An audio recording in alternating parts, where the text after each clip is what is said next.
Hello everyone. I welcome you all to a channel that is Let's Crack 9th and 10th. जैसे कि आप जानते हो मैं हूं Divya Kashyap and as far as my qualification is concerned I am MSc chemistry as well as microbiology with 18 years of teaching experience, and I'm keenly interested in science, and I'm here to resolve all your doubts related to chemistry and just make you perfect in chemistry. And for that I just need your concentration, your determination and your focus, and I hope you will provide me with all these, and I can resolve all your doubts and just make you perfect in chemistry. So let's start the session. So in today's session, we'll be covering the complete chemistry syllabus, which we'll be doing the selected questions from 2013 and 2014 paper, but we'll be doing in a format which suits the 2020 and 2021, the CBSE format. अब जैसे कि आपको पता है कि आप India's largest learning platform जो कि है अनअकैडमी उसके साथ जुड़े हुए हो, and I must say that you are at right place because this is the place where you get such interactive sessions and they actually prove to be very fruitful for you. So if you want to get connected to us, what you can do is you can download the Telegram app, and this link can be filled by you, and by just pressing the button you can join our Telegram group. Right, and you will get all the notifications related to the classes, and also the PDFs or the extra information what you want can be taken by the educators.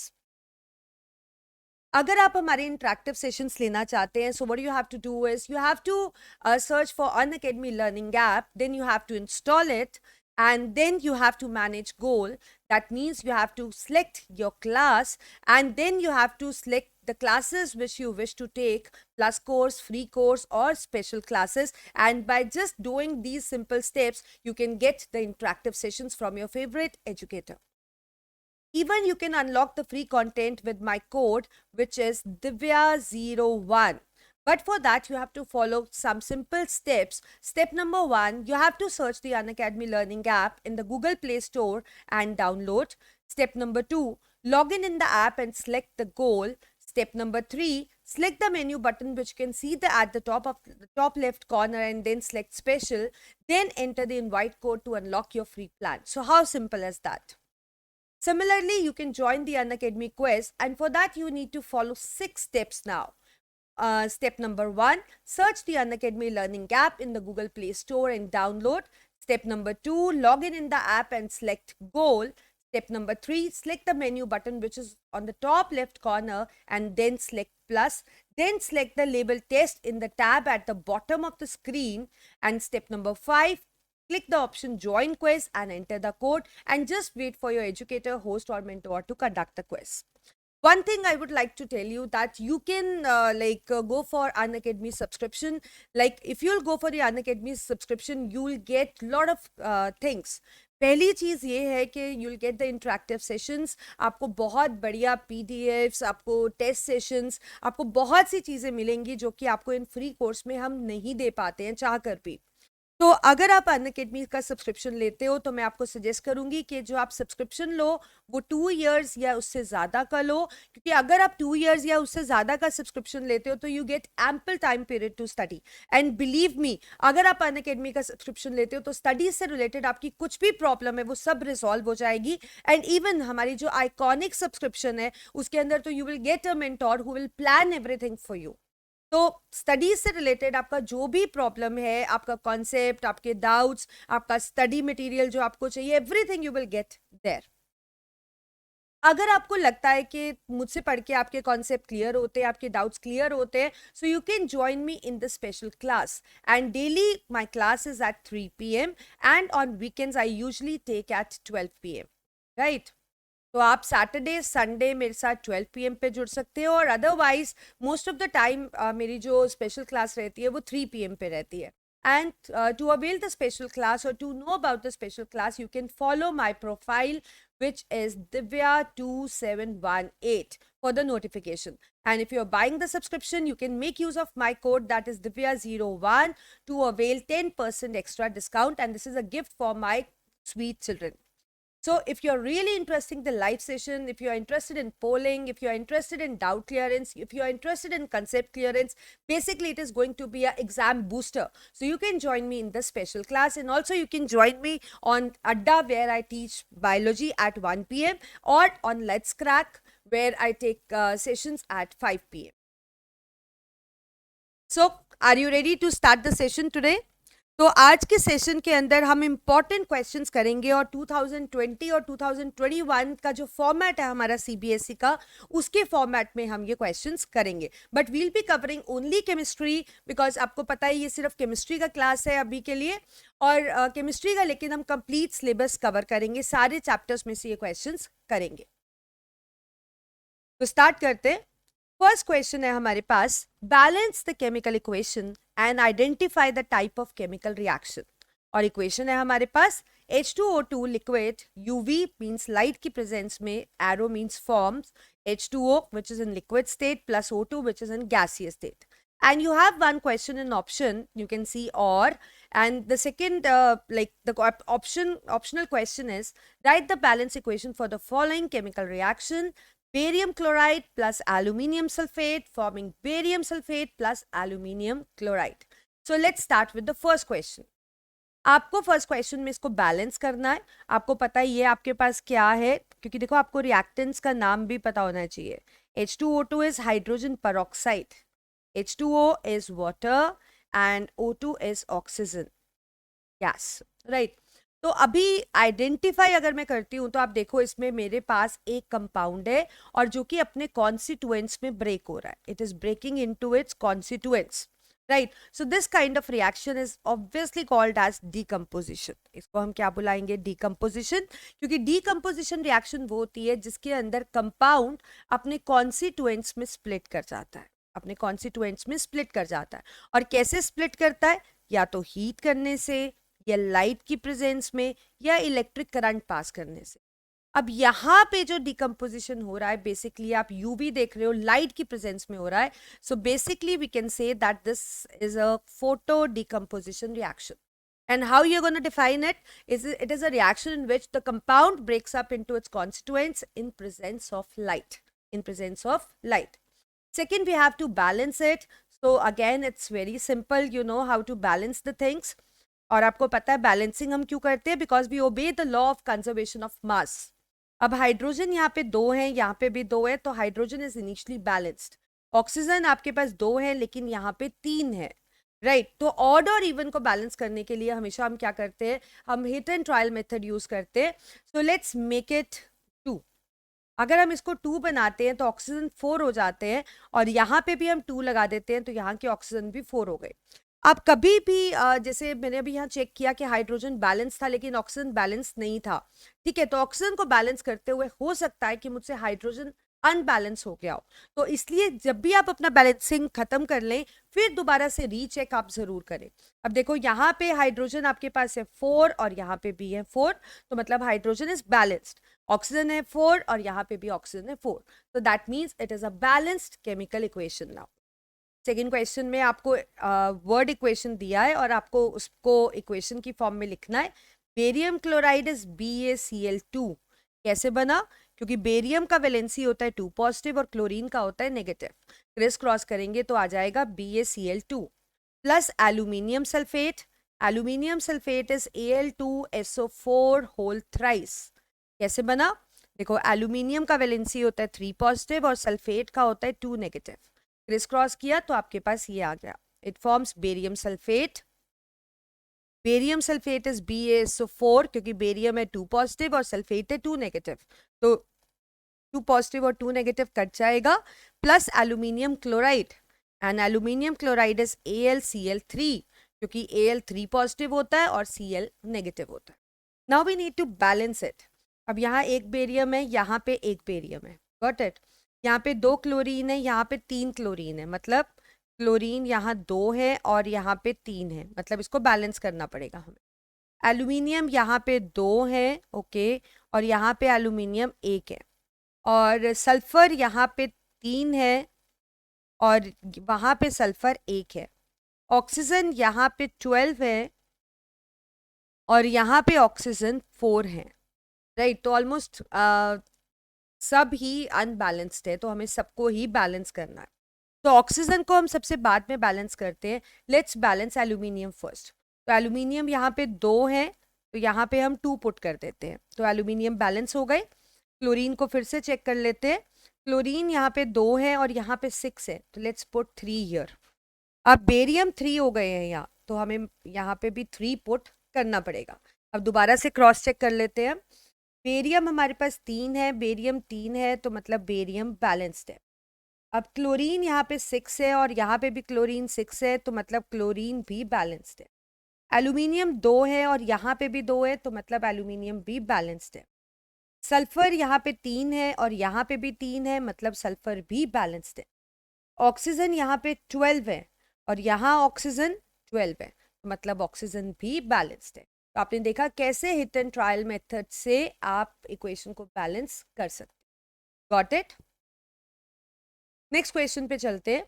Name the type of reaction in which hydrogen burns in oxygen in air to form water.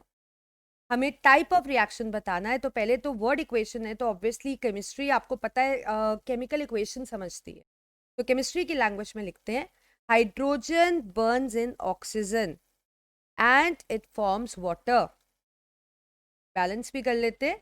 इसको balance करने के लिए यहाँ 2 और यहाँ 2 लगा देंगे। ये कौन सा रिएक्शन है? आप देखो इसके अंदर 2 रिएक्टेंट्स है। इसमें क्या है? 2 रिएक्टेंट्स, बट यहाँ पे प्रोडक्ट हमारे पास एक ही है। प्रोडक्ट हमारे पास एक ही है। तो जो रिएक्शन में 2 या 2 से ज़्यादा रिएक्टेंट हो और वो सिंपली कंबाइन कर रहे हैं और मिलके एक प्रोडक्ट बना रहे हैं, तो उस रिएक्शन को हम क्या बुलाते हैं? It is called as combination reaction. So basically combination reaction is a reaction when 2 or more reactants react to form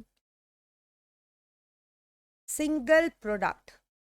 When 2 or more reactants react to form single product, and this you can see in this reaction. So that means it is a combination reaction. Next question is, which of the given statement is correct or wrong? 2 statements है आपके पास और हमें बताना है कि कौन सा statement सही है और कौन सा स्टेटमेंट गलत है। तो स्टेटमेंट ए हमें कहता है detergent with less branching in the molecule is degraded more easily than branch chain detergents. Statement B हमें बोलता है सोप्स आर 100% बायोडिग्रेडेबल। तो स्टेटमेंट ए में हमें ये बताया जा रहा है कि डिटर्जेंट जिसमें लेस ब्रांचिंग होती है उसको डिग्रेड आसानी से कर सकते हैं as compare to the branch chain detergents. और स्टेटमेंट बी हमें बताता है कि सोप्स आर 100% बायोडिग्रेडेबल। तो इसके लिए हमें 4 ऑप्शन दिया है कि statement A is true and statement B is false. Obviously ये स्टेटमेंट तो नहीं हो सकता क्योंकि हमें पता है सोप्स बायोडिग्रेडेबल होते हैं और यहाँ बी को फॉल्स बोला गया। बी में दिया है कि statement B is true and statement A is false. We can consider this. See, neither statement A nor statement B is true. Obviously, this is wrong क्योंकि soaps are biodegradable. Both the statements A and B are true. Right? देखिए अब जो detergents है वो non biodegradable होते हैं। Detergents क्या होते हैं? Non biodegradable, whether they are of like they have less branch or more branches, they are non biodegradable, and this is the cause they cause pollution. This is the reason they cause pollution. So we'll go with the statement option B, in which the statement B is true and A is false. Next question is, write the chemical formula of plaster of Paris. और option में question है give 2 uses of chlorine. तो आपको पता है plaster of Paris is a compound, ठीक है, जिसको हम एब्रीवेट कर सकते हैं बाय राइटिंग पीओपी। कैसे लिखते हैं इसको? Short form POP. और इसका फॉर्मूला क्या होता है? It is CaSO4 dot half H2। CaSO4 dot half H2। इसके फॉर्मूला से हमें ये पता लगता है कि एक कैल्शियम सल्फेट के पास आधा पानी का मॉलिक्यूल होता है। अब इसको हम ऐसे भी लिख सकते हैं, it can be written like this also, कि 2 CaSO4 मॉलिक्यूल्स के बाद पास एक वाटर मॉलिक्यूल हो सकता है। बात तो सेम ही है ना, कि एक CaSO4 के पास आधा पानी होता है, तो 2 CaSO4 मॉलिक्यूल्स के पास एक वाटर मॉलिक्यूल होता है। तो we can write this way also और this way. Give 2 uses of chlorine. अब आपको पता है जो क्लोरीन है it act as a disinfectant, जो क्लोरीन है it act as a disinfectant, so it is added to drinking water in order to kill germs, even it is added to the swimming pool water in order to avoid infection or to make the water clean. It is used in paper industry, it is used in textile industry, so it has a lot of you can say the commercial use, क्योंकि ये industries में बहुत use होता है in preparing the consumer products. Next question is, we have an assertion, brown fumes are produced when lead nitrate is heated. Reason, nitrogen dioxide gas is produced as a byproduct due to the decomposition of lead nitrate. तो assertion हमें कहा गया है कि lead nitrate को जब हम heat करते हैं तो brown fumes produce होते हैं, और रीजन दिया गया है कि नाइट्रोजन डाइऑक्साइड गैस एक प्रोड्यूस होती है as a by product composition of lead nitrate. हमें बताना है ए, both assertion and reason are correct and the reason is the correct explanation of the assertion. B लिखेंगे अगर assertion and reason are correct but reason is not the correct explanation. C, assertion is correct but reason is incorrect. और D, अगर assertion wrong है और reason correct है. अब यहाँ पे लेड नाइट्रेट की बात हो रही है और लेड नाइट्रेट क्या होता है, PbNO3 होल ट्वाइस.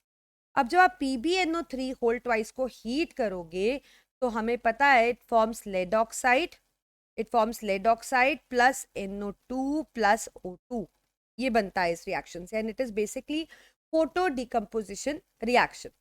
अब इस रिएक्शन से ब्राउन फ्यूम्स निकलते हैं और ये ब्राउन फ्यूम्स किसकी वजह से होते हैं, नाइट्रोजन डाइऑक्साइड गैस की वजह. तो दैट मीन्स असर्शन तो करेक्ट है हमारा कि ब्राउन फ्यूम्स प्रोड्यूस होते हैं जब हम लेड नाइट्रेट को हीट करते हैं, और रीजन दिया है क्योंकि नाइट्रोजन डाइऑक्साइड गैस प्रोड्यूस होती है as the by product. So that means we'll go with A option के असर्शन और रीजन दोनों ही करेक्ट है, और रीजन एक करेक्ट एक्सप्लेनेशन है असर्शन का, जैसे कि मैंने आपको इस रिएक्शन से एक्सप्लेन किया है. Next question is, read the following and answer any 4 questions. हमें एक्सपेरिमेंट दिया है, experiment 1. To show the reaction of dilute sulfuric acid with zinc, a few pieces of zinc granules in the boiling tube is taken and 5 ml of dilute H2SO4 is added to it and gas bubble is formed. आपने क्या किया, हमने zinc granules लिए, इसके अंदर हमने dilute sulphuric acid डाला, ये टेस्ट ट्यूब है, ये स्टैंड है, आपको पता है ट्राइपॉड स्टैंड, ये एक अपने डिलीवरी ट्यूब अटैच की है जो कि सोप सॉल्यूशन है, और यहाँ आप देख रहे हो कुछ बबल्स बन रहे हैं, हम कैंडल ला रहे हैं तो वो बर्न हो रही है और पॉप साउंड प्रोड्यूस कर रही है. तो बेसिकली यहाँ पे जिंक का रिएक्शन हो रहा है सल्फ्यूरिक एसिड के साथ, और आपको पता है इस रिएक्शन से क्या बनता है, ZnSO4 प्लस H2. अब देखते हैं एक्सपेरिमेंट 2 भी दिया है हमें कि CO2 gas on passing through calcium hydroxide, हमने क्या किया कि CO2 गैस ली और CO2 गैस को हमने कैल्शियम हाइड्रोक्साइड से पास किया, और जब ऐसा किया और उस जो गैस हुई उसको लाइम वाटर से पास किया और हमने देखा लाइम वाटर मिल्की हो गया. ठीक है, ये चीज़ हमें दी हुई है. अब देखते हैं हमें इस क्वेश्चन के बेसिस पे, एक्सपेरिमेंट्स के बेसिस पे क्या पूछा गया है. हमें पूछा गया है in experiment 1 which gas is evolve which burns with the pop sound. अब देखो आपको पता है पॉप साउंड जब भी आ जाए तो आप याद रखो कि वो हाइड्रोजन गैस की आइडेंटिफिकेशन प्रॉपर्टी है, क्योंकि हाइड्रोजन गैस वैसे पॉप साउंड प्रोड्यूस नहीं करती है, बट जैसी एयर के कॉन्टैक्ट में आती है it produce the pop sound and it makes the candle burn also with pale blue flame. तो हाइड्रोजन गैस को आइडेंटिफाई करने की 2 प्रॉपर्टीज है, एक पॉप साउंड और एक पेल ब्लू फ्लेम. तो ऑब्वियसली पॉप साउंड देख रहे हो तो ये हाइड्रोजन गैस है, क्योंकि अभी मैंने आपको बताया भी था कि बेसिकली वहां पे ये रिएक्शन होता है और हाइड्रोजन गैस इवॉल्व होती है. The reaction that takes place in experiment 1 is, so out of these 4 none is the experiment is shown because जो रिएक्शन है that is Zn plus H2SO4 forming ZnSO4 plus H2. Next experiment 2 में neutralisation reaction को आप कैसे लिख सकते हो. अब एक्सपेरिमेंट 2 में आपने देखा कि जो कार्बन डाइऑक्साइड गैस है उसको जब हम लाइम वाटर से पास कर रहे हैं it is forming lime water milky, यही बन रहा है ना, प्लस H2O. तो दैट मीन्स आपको पता है ये नॉन मेटल ऑक्साइड है और नॉन मेटल ऑक्साइड का नेचर क्या होता है, एसिडिक. OH दिख रहा है आपको, इसका मतलब है ये बेस, और ये क्या है, सॉल्ट और ये वाटर। तो बेसिकली इसमें आप रिएक्शन कैसे लिखोगे, acid plus base forming salt and water is the neutralisation reaction, provided the base and acid should be of same strength. दोनों या तो स्ट्रॉन्ग हो, दोनों या वीक हो, तभी आपके पास जो सॉल्ट बनता है वो एक न्यूट्रल सॉल्ट बनता है और उस रिएक्शन को न्यूट्रलाइजेशन कह सकते हो। Next, chemical formula of sodium zincate. अब सोडियम जिंकेट का फॉर्मूला क्या होता है, Na2ZnO2। तो out of this options are not given correct, so formula of sodium zincate you need to remember it is Na2ZnO2। और फिफ्थ पार्ट हमें experiment 2 के basis पे दिया हुआ है, the product formed which on passing excess of CO2, excess of CO2 अगर आप CaCO3 से पास करोगे तो एक्सेस ऑफ CO2 से मिल्कीनेस खत्म हो जाती है due to formation of calcium bicarbonate.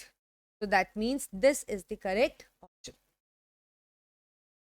Next, read the following and answer any 4 questions.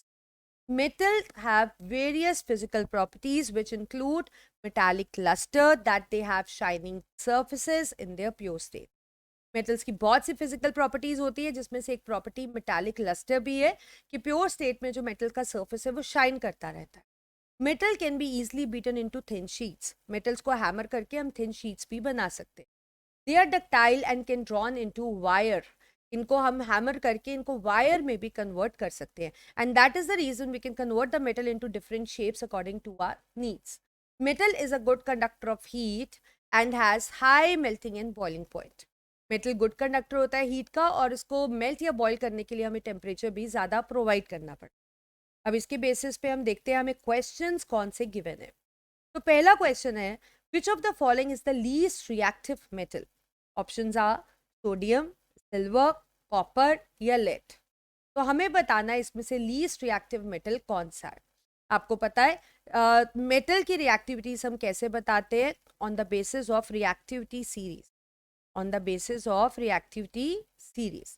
और रिएक्टिविटी सीरीज क्या है हमारे पास, ये होती है, उसको आपने केदारनाथ का माली आलू जरा फीके से पकाता था करके लर्न किया था। और हाइड्रोजन के नीचे आते हैं copper, mercury, silver, gold and platinum. ठीक है, तो इस सीरीज के अकॉर्डिंग जो मेटल ऊपर आता है, जिसका पोजीशन ऊपर है, वो ज्यादा रिएक्टिव है एज कंपेयर टू मेटल जिसका पोजीशन नीचे है। अब यहाँ पे लीस्ट रिएक्टिव सोडियम ये आ गया आपके पास, सिल्वर ये आ गया, कॉपर आपके पास यहाँ पे आ गया और लेड आपके पास यहाँ पे आ गया। तो दैट मीन्स सबसे नीचे कौन आ रहा है, silver. So silver is the least reactive metal out of these 4। Next, the metal which is most ductile. अब डक्टाइल का मतलब है कि हम उसको हैमर कर सकते हैं एंड हैमर करके we can draw into thin wires, we can draw metal into thin wires. So out of gold, aluminium, copper and magnesium, the best ductile metal is gold. Silver और gold basically सबसे अच्छे ductile metals होते हैं। Next, which of the following metal exist in a liquid state? देखो normally जो metals है वो हमारे सॉलिड स्टेट में एग्जिस्ट करते हैं, but we have an exception that few metals exist in liquid state. One is mercury and other is gallium. So now out of these 4, mercury is the one which exists in the liquid state. Next, which of the following metal is a poor conductor of heat? So silver, copper, lead or all of the above.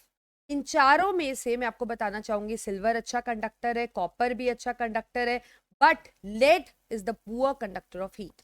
So you can learn that there is an exceptional metal which is poor conductor of heat, that is lead. The property of metal that can be beaten into thin sheets. तो आप क्या कहोगे, एक ऐसी property जिसपे हम metal को hammer करके थिन शीट्स में कन्वर्ट कर सकते हैं। डक्टिलिटी नहीं होगा क्योंकि डक्टिलिटी का मतलब है वायर में को ड्रॉ करना। मेटालिक लस्टर भी नहीं होगा क्योंकि मेटालिक लस्टर का मतलब है शाइन, ये भी गलत ऑप्शन है। So the correct option is malleability, because malleability means that we are hammering and converting the metal into thin sheets. Next, what is covalent bond? What type of bond exists in a CCl4, CaCl2, CH4 and NH3? सबसे पहले तो आपको पता होना चाहिए कि covalent bond क्या होता है। कोवेलेंट बॉन्ड एक ऐसा बॉन्ड है which is formed by mutual sharing of electrons. जो कैसे बनता है? म्यूचुअल शेयरिंग ऑफ इलेक्ट्रॉन से। मतलब जो एटम्स कंबाइन करते हैं वो equal number of electrons contribute करते हैं और जिससे इनके बीच में बॉन्ड बनता है। ठीक है, अब कोवेलेंट बॉन्ड हमेशा नॉन मेटल और नॉन मेटल के बीच में ही बनता है। It is a bond which is formed always between a non metal and a non metal, क्योंकि दोनों ही एक्सेप्टर हैं। तो अगर वो बॉन्ड बनाना चाहेंगे तो वो इलेक्ट्रॉन लूज तो कर नहीं सकते। So what they do, they mutually share the electron. अब आपको बताना है कि इनके बीच में कौन सा बॉन्ड एग्जिस्ट करता है। तो देखो, अगर आपके पास मेटल हो और नॉन मेटल हो तो ऑब्वियसली एक इलेक्ट्रॉन देगा और एक इलेक्ट्रॉन लेगा, तो इनके बीच में बॉन्ड कौन सा होगा? आयोनिक। बट अगर आपके पास दोनों ही नॉन मेटल हो तो दोनों शेयर करेंगे म्यूचुअली और बॉन्ड कौन सा होगा? कोवेलेंट। अब पहला ऑप्शन देखते हैं, CCl4। एक कार्बन है, एक क्लोरीन है। कार्बन का एटॉमिक नंबर 6 होता है और क्लोरीन का 70। कॉन्फ़िगरेशन लिखते हैं। कॉन्फ़िगरेशन लिखते ही आपको पता लग गया दोनों नॉन मेटल्स है, इसलिए इनके बीच में बॉन्ड कौन सा होगा? It would B covalent bond. कौन सा होगा? Covalent bond. और इसका ज्योमेट्री कुछ इस तरीके से होता है, टेट्राहेड्रल ज्योमेट्री होता है। आपको पता है कार्बन के पास 4 इलेक्ट्रॉन है, एक एक क्लोरीन को कंट्रीब्यूट करता है और क्लोरीन को भी एक एक चाहिए, तो इसलिए हमारे पास ये ज्योमेट्री बन जाती है। Next we have CaCl2। अब ये आपके पास है Ca, लिख लेते हैं, और एक Cl। कार्बन का एटॉमिक नंबर, कैल्शियम का एटॉमिक नंबर है 20, कॉन्फ़िगरेशन है 2882, और क्लोरीन है 17 और कॉन्फ़िगरेशन है 287। ये मेटल है और ये नॉन मेटल है। तो मेटल और नॉन मेटल में अभी हमने बात की थी कौन सा बॉन्ड बनता है? Ionic bond. कोवेलेंट नहीं है, क्योंकि कैसे बनेगा ये बॉन्ड? कैल्शियम 2 इलेक्ट्रॉन देगा और क्या बनाएगा? Electropositive ion, 2 positive with 2 positive charge. Chlorine के पास 7 इलेक्ट्रॉन है, एक इलेक्ट्रॉन लेगा और बनाएगा Cl नेगेटिव। तो ओवरऑल रिएक्शन क्या होगा? कैल्शियम के पास 2 इलेक्ट्रॉन्स थे, क्लोरीन के पास 7 थे, मिलके बन गया Ca2 positive Cl negative, Chris cross किया CaCl2। तो आप यहाँ देखोगे Cl 2 है तो यहाँ पे 2 और इसको भी 2 से मल्टीप्लाई कर दोगे। यहाँ पे जितने भी 2 3 आते हैं यहाँ भी लगा दो और इस पूरे इक्वेशन को उससे मल्टीप्लाई इक्वेट भी कर दो। समझ आया? Third we have CH4। अब कार्बन का हमने अभी पढ़ा था नॉन मेटल है और हाइड्रोजन भी आपको पता है नॉन मेटल है, तो ऑब्वियसली इनमें भी शेयरिंग होगा और क्या बनेगा? Covalent bond. It would be similar to CCl4। It will be somehow similar to CCl4। Next we have NH3। अब नाइट्रोजन का कॉन्फ़िगरेशन है 2 5, क्योंकि 7 एटॉमिक नंबर है और हाइड्रोजन का 1। अगेन दोनों नॉन मेटल्स हैं तो ये भी म्यूचुअली शेयर करेंगे और क्या बनेगा? Covalent bond. तो नाइट्रोजन के पास आपको पता है 5 इलेक्ट्रॉन्स है, लेकिन इसने 3 हाइड्रोजन के साथ पेयर करना है, तो 3 इलेक्ट्रॉन तो ये हाइड्रोजन की तरफ लगाएगा और ये हाइड्रोजन के इलेक्ट्रॉन हो गए, और 2 ये एज लोन पेयर रखेगा, मतलब ऐसे इलेक्ट्रॉन्स जो बॉन्ड फॉर्मेशन में पार्टिसिपेट नहीं करेंगे। तो ये बन गया, ये बन गया और ये अलग। तो बेसिकली NH3 का स्ट्रक्चर ऐसा होता है, इसको पिरामिडल स्ट्रक्चर हम बुलाते हैं। The geometry of the structures, जैसे मैंने टेट्राहेड्रल बोला, पिरामिडल बोला, this you will learn in the higher class. Next, equal length of magnesium ribbons are taken in test tube A and B. Hydrochloric acid is added to test tube A, while acetic acid is added to test tube B. Amount and concentration taken for both the acids are same. In which test tube will the fizzing occur more vigorously and why? तो basically आपको कहा है 2 test tube ले ली हमने, एक A और एक B, ठीक है, और दोनों में इक्वल लेंथ का हमने मैग्नीशियम रिबन ले लिया। Let's say this is magnesium ribbon of equal length, ठीक है। अब हमने टेस्ट ट्यूब ए में इसके अंदर डाला हाइड्रोक्लोरिक एसिड और टेस्ट ट्यूब बी के अंदर हमने डाला एसिटिक एसिड, ठीक है। तो अब दोनों के अंदर कंसेंट्रेशन बिल्कुल सेम है एसिड्स की। हमें बताना है किसमें हमें फिजिंग ज्यादा विग्रसली दिखेगी। तो फर्स्ट रिएक्शन जो होगा Mg प्लस HCl के बीच में होगा और क्या बनेगा? MgCl2 plus H2। और दूसरा रिएक्शन Mg और CH3COOH के बीच में होगा और क्या बनेगा? CH3COOMg प्लस H2, ठीक है। तो इस रिएक्शन के अंदर जो ज्यादा विग्रस रिएक्शन होगी, जिसमें फिजिंग ज्यादा आपको विग्रसली दिखेगी, वो टेस्ट ट्यूब ए के अंदर दिखेगी। इसके अंदर दिखेगी टेस्ट ट्यूब ए के अंदर, क्योंकि HCl एक स्ट्रॉन्ग एसिड है लेकिन CH3COOH एक वीक एसिड है। इसलिए जो रिएक्शन विग्रेसली होगी, जिसमें फिजिंग आपको मोर विग्रेसली दिखेगी, वो टेस्ट ट्यूब ए के अंदर दिखेगी।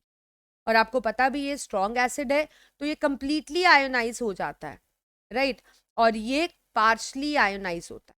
ये क्या होता है? Partially ionise. Got it? Next question is write chemical equations for the reaction taking place when magnesium react with dilute HNO3, sodium reacts with water and zinc reacts with dilute hydrochloric acid। हमें word equation दिया है और हमें उसे reaction chemical equation के form में लिखना है। तो पहला आपको दिया है मैग्नीशियम, जो कि होता है Mg, it reacts with HNO3। अब आपको पता है इसका वैलेंसी है 2 पॉजिटिव और नाइट्रेट का नेगेटिव। और कभी भी कोई रिएक्शन होता है तो पॉजिटिव पार्ट नेगेटिव के साथ रिएक्ट करता है। It will form magnesium nitrate and along with it will get hydrogen gas, that is H2। ठीक है। अब नेक्स्ट रिएक्शन आपको पता है HNO3 एक स्ट्रॉन्ग ऑक्सीडाइजिंग एजेंट है, so instead of H2 will get H2O। ये आपको याद रखना है। Sodium reacts with water Na plus H2O forming NaOH because sodium hydroxide is a strong base and along with that we'll get H2।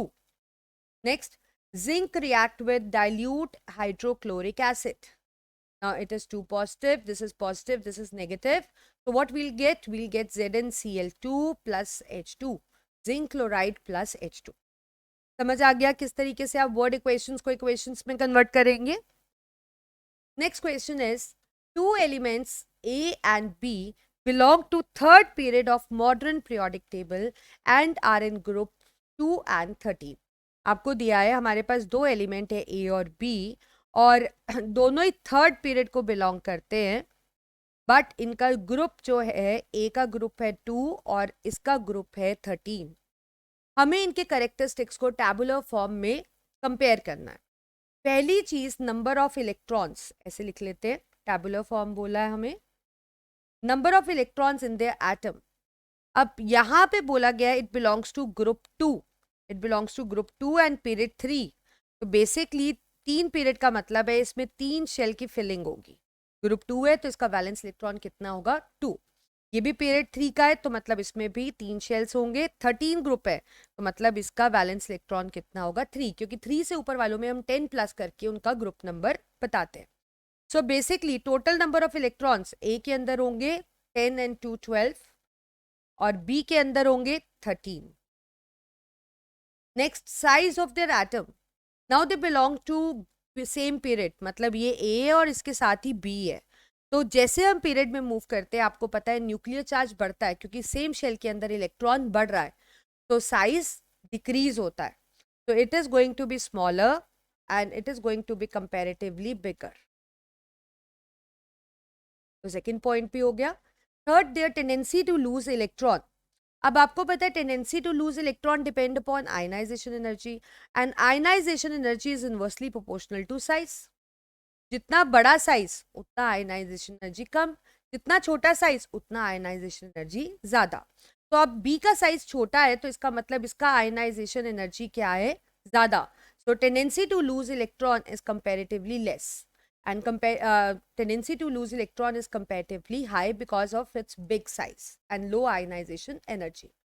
Formula of their oxide, अब आपको पता है अगर मैं इसकी ऑक्साइड बनाऊंगी तो इसका वैलेंस इलेक्ट्रॉन है 2 तो इसका वैलेंसी है 2 पॉजिटिव और ऑक्साइड मतलब 2 नेगेटिव। क्रिस क्रॉस करेंगे तो ऑक्साइड का फॉर्मूला AO आएगा और यहाँ पे आपके पास B का वैलेंसी है 3 पॉजिटिव और ऑक्सीजन है 2 नेगेटिव। क्रिस क्रॉस करेंगे तो आपके पास B2O3 आएगा। तो formula of oxide will be B2O3।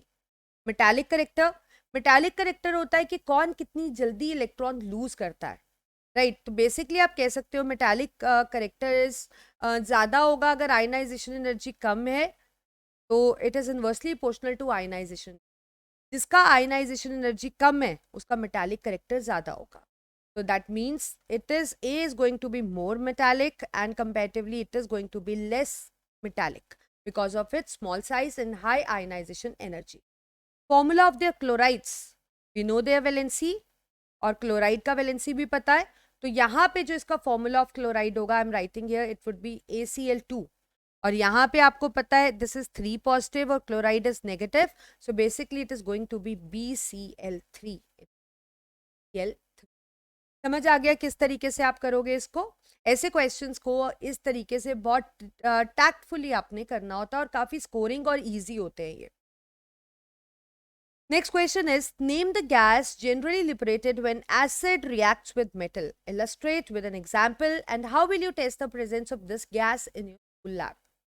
तो अगर आप कोई भी मेटल लो और उसको कोई भी एसिड के साथ रिएक्ट करो, आपको पता है मेटल का वैलेंसी पॉजिटिव में होगा, हाइड्रोजन पॉजिटिव में होगा, और यहाँ पे एसिड का जो एनायन होगा वो ऑब्वियसली नेगेटिव में होगा। तो मेटल किसके साथ रिएक्ट करेगा? X के साथ, और साथ में कौन सी गैस रिलीज होगी? Hydrogen gas. For example Zn plus HCl, क्या बनेगा आपके पास? ZnCl2 plus H2। So the gas which gets evolved when metal react with acid is hydrogen gas. Now how will you test that? अगर आप कभी भी match stick ले आते हो जहां से ये गैस रिलीज हो रही है उसकी तरफ, तो it starts burning, match stick starts burning and it Burns with pale blue flame, ये याद रखना है, और साथ में करेक्टराइज साउंड प्रोड्यूस होती है, that is popping sound is produced, popping sound is produced. So these are the identifying features of the hydrogen gas and you need to learn them. Next, given an example of combination reaction which is exothermic. हमें एक example देना है combination reaction का जो एक exothermic reaction है। Identify the substance that get oxidised and reduced in the following reaction. हमें reaction दिया है, हमें बताना है कौन ऑक्सीडाइज हो रहा है और कौन रिड्यूस हो रहा है। And name the phenomena due to which the taste of and the smell of oily food change when left for a long time. Suggest one method to prevent. तो फर्स्ट पार्ट करते हैं। Combination reaction आपको पता है वो reaction होती है जिसमें दो या दो से ज्यादा रिएक्टेंट रिएक्ट करते हैं बट एक सिंगल प्रोडक्ट बनाते हैं। तो हमें वो रिएक्शन बताना है जो कि एक्सोथर्मिक हो, मतलब उसमें हीट भी रिलीज होनी चाहिए। तो एक सिंपल कॉम्बिनेशन रिएक्शन तो ये हो गया। अब combination reaction which is exothermic would be this, where magnesium ribbon is burned in presence of oxygen forming magnesium oxide, which is white color powder, and it produces a dazzling flame and it is exothermic in. Next part में substance जो oxidize और जो reduce हुआ। अब देखो oxidize वो होता है जिसका ऑक्सीजन जिसमें डल जाता है और reduce वो होता है जिससे ऑक्सीजन हट जाता है। अब यहाँ पे देखो ये MnO2 है and it changes to MnCl2, reactant और प्रोडक्ट में आपने कंपेयर किया तो ऑक्सीजन यहाँ पे हट गई है। ऑक्सीजन क्या हो गई है? Oxygen is being removed. अब ऑक्सीजन हटने को आप क्या बोलते हो? रिडक्शन। ऑक्सीजन हटने को क्या बोलते हो आप? रिडक्शन। अब HCl था यहाँ पे और इसमें ऑक्सीजन ऐड हो गई है, तो that means this is oxidation. ये क्या है हमारे पास? It is oxidation, right. और जिसकी रिडक्शन होती है that means it is making the other substance oxidized, so it acts as an oxidizing agent, and it is a reducing agent because it is getting oxidized and making the other substance reduce. Got it? And it is termed as redox reaction क्योंकि इसमें oxidation और reduction आपको दोनों देखने को मिल रहा है। अब थर्ड पार्ट में आपको बताना है कि कोई भी ऑयली फूड की स्मेल चेंज क्यों हो जाती है जब हम उसको बाहर रखते हैं लॉन्ग टाइम के लिए, and that is due to rancidity. The phenomena is called as rancidity. That is when the food item is exposed to air for a longer time, it gets oxidized. उसमें microorganism का growth हो जाता है और उसकी वजह से उसका टेस्ट खराब हो जाता है, वो स्टेल हो जाता है and it starts smelling bad. So the process is basically rancidity. And how we can prevent it? We can store the food in the refrigerators. And please remember, the refrigerator के अंदर जब हम store करते हैं तो rancidity खत्म नहीं हो जाती है. Rancidity, the process of oxidation just slows down. दूसरा, by adding the preservatives, आप उसके अंदर antioxidants डाल सकते हैं. By use of antioxidants, it can just slow down the rancidity. So these can be methods which can prevent the rancidity. Next is, in the formation of compound between two atoms A and B, A loses 2 electrons and accept 2 electrons and the B accept 2 electrons. ठीक है, तो आपको दिया है हमारे पास एक A है और एक B है। ए जो है वो 2 इलेक्ट्रॉन लूज करता है, it loses 2 electron and B gains 2 electron. हमें बताना है कि बॉन्ड कौन सा बनेगा। हमें पता है ट्रांसफर ऑफ इलेक्ट्रॉन्स जिसमें एक इलेक्ट्रॉन लूज कर रहा है और एक इलेक्ट्रॉन गेन कर रहा है, that bond is called as ionic bond. Transfer of electron से जो बॉन्ड बनता है दैट इज आयनिक बॉन्ड। कि यहाँ पे भी आप देखो A is losing 2 electrons, it is forming A2 positive, and B is gaining 2 electrons and forming B2 negative. तो ओवरऑल रिएक्शन क्या हुई, A plus B, इसके पास 6 होंगे तभी ये 2 इलेक्ट्रॉन्स ले रहा है, it will form A2 positive B2 negative, criss cross किया, we get AB. Next, state the formula of compound. Obviously it is going to be AB क्योंकि दोनों 2 positive 2 negative हैं, वो कट जाएंगे. On similar lines, explain the formation of MgCl2. अब magnesium का आपको पता है एटॉमिक नंबर है 12, कॉन्फिगरेशन है 2A2, तो 2 इलेक्ट्रॉन्स होते हैं, ये 2 इलेक्ट्रॉन्स लूज करेगा and it will form Mg2 positive. ये मेटल है, ठीक है। क्लोरीन जो है नॉन मेटल है, आपको पता है उसके पास 7 इलेक्ट्रॉन्स है और उसको 1 इलेक्ट्रॉन चाहिए और वो क्या बनाएगा, Cl नेगेटिव। तो ओवरऑल रिएक्शन होगा कि Mg के पास 2 इलेक्ट्रॉन थे, क्लोरीन के पास 7 इलेक्ट्रॉन्स थे और मिलके क्या बना, Mg2 पॉजिटिव और Cl नेगेटिव, क्रिस क्रॉस किया और हमारे पास क्या आ गया, MgCl2। यहाँ पे 2 पुट कर देंगे, 2 क्लोरीन और इस पूरे को भी 2 से मल्टीप्लाई कर देंगे। नेक्स्ट पार्ट है, common salt conduct electricity only in molten salt. जो आपके पास कॉमन सॉल्ट है NaCl, वो इलेक्ट्रिसिटी कंडक्ट करता है बट सिर्फ मोल्टन स्टेट में।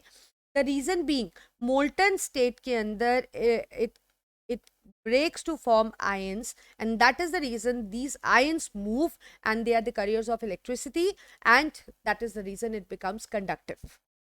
Why is melting point of NaCl high? अब आप देखो NaCl जब बनता है तो Na इलेक्ट्रॉन लूज करता है और पॉजिटिवली चार्ज आयन बनाता है, क्लोरीन इलेक्ट्रॉन गेन करता है और Cl नेगेटिव बनाता है। तो बेसिकली इसमें पोल्स है, इसमें पोलैरिटी है, पॉजिटिव और negative charge, electrostatic force of attraction है जो इनको होल्ड करके रखता है। That is why we need to supply it with more heat if we need to melt them और boil them. So its melting and boiling point both is high. Next, elements forming ionic compounds attain noble gas configuration by either gaining or losing electrons from their valence shell.